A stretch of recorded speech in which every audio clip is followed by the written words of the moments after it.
Yes, darling. Nagluto kami ng hipon na ginataan, no?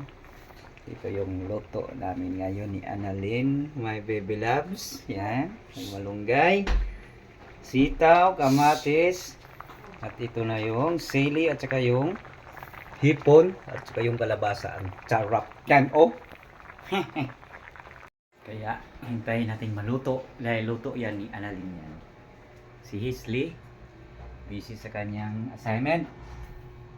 Nice, Hisley. Good job. Sipag mag-study yan. Kaya, hintayin natin maluto ang ating ulam. Ulam, hipon. Yes, darling. Ito na yung ano, iluto.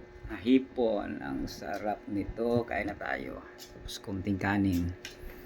Kain na tayo. Let's go. Let's go. Let's go. Nam nam nam. Ito yung kalabasa. Ay, kita mo naman ito tapos na to? Mamaya na yan, mamaya. Kakain mo pa. Harap. Ano mo doon?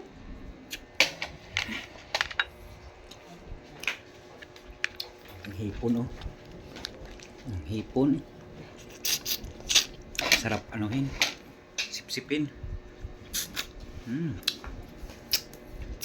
Wala akong cameraman. Ako lang. Hindi ko magapahan. Kapag ano, balat ng hipon. Tingnan nyo. Balatan ko yan mag-isa. One hand lang.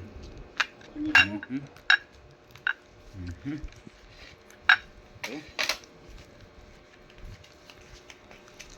Tanggalin natin.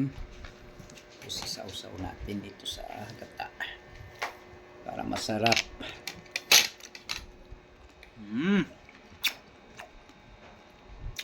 Tamis. Matamis. Harap. Ano tayo?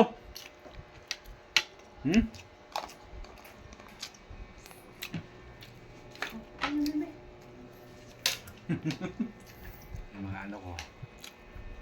Mga loves. Kain tayo sa rin. Bye-bye. Thank you for watching. Kain na. Mahulog pa.